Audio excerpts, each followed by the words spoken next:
Hi, I'm Brian Sirota, and I'm a certified financial planner. I work for a firm locally here in Tequesta, Florida called Cary Stamp and Company, and I've been in the industry about 10 years now. What motivates you to do what you do? So, a couple drivers on what motivates me. Number one is the money. I think money is very important to a lot of people, but in my role and as a financial advisor, uh, there's really no cap or no limit to earnings potential.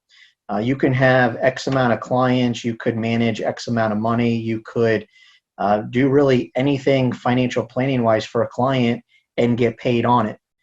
So that's very motivating. There's an unlimited opportunity to make money. Another thing that motivates me is doing the right thing for people. A lot of people, regardless of their age, maybe aren't confident of their finances, or um, they're not aware or not educated on what they should be doing with their money, maybe how to pay bills, how to pay student loans, credit card debt, how to invest in a 401k account with their company. So also it's very motivating for me to be able to help people and provide people solutions on how to achieve their long-term goals.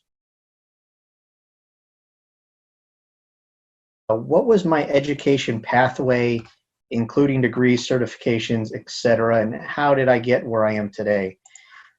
So after high school, I attended a four-year university. I obtained my finance degree. And then after that, I pursued my MBA degree, which I have as well.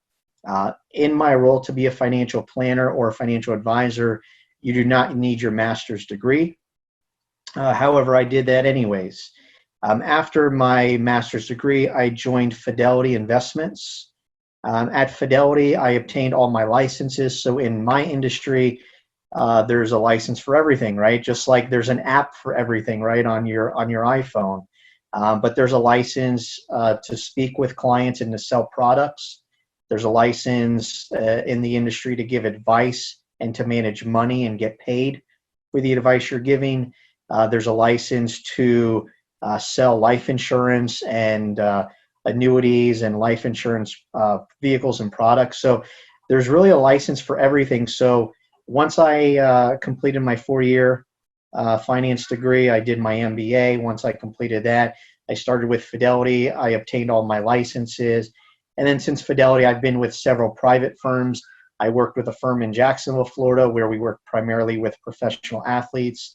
And then the current firm I'm with right now, where I work with a lot of individual and families that are very high net worth balances as well. What do what do you enjoy most about your job?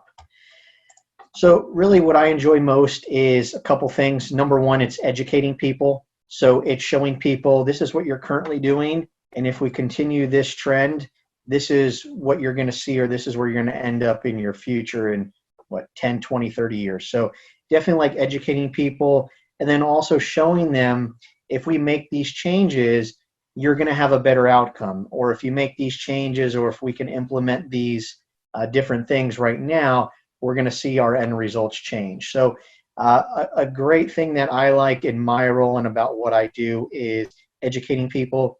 And then also, clients that have been around for many years, seeing where they were when they started, and then seeing where they are now, how they are doing much better in their lives financially, just gives me a better feeling about how I've helped them and why I really do what I do every day when I wake up.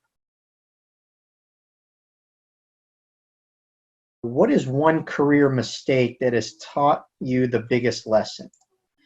So, a lot of mistakes you'll make along your adult career, but I think probably the biggest mistake a lot of younger professionals take on with them is that they want to move quickly in their career.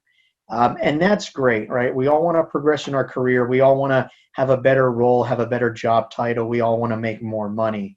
But I think it's very important to start at the very bottom and not want to jump up the ranks so quickly, right? Start at the bottom, learn your skill, learn what you're good at, give time into the company you're working for, and don't rush, right? Things will happen over time. You'll get to where you want to be. So the best advice I can give you is don't rush to switch companies because they're going to pay you a little bit more or because you're going to have a better job title and that may sound better to people. Stay where you are as long as you like the job, you like what you're doing, you're working with people you like. Stick it out, and over the long term, it's going to pay great dividends, and it'll have some major benefits for you over the long term. What is the biggest risk you have taken in your career, and what was the outcome? So I think the biggest risk I've taken personally in my career was I moved from Jacksonville, Florida. I worked, like I said, with a lot of professional athletes, which was great. That role was more secure, I would say, than the role I'm in now. So, for example, I had paychecks, that were pretty good, and I was paid very well.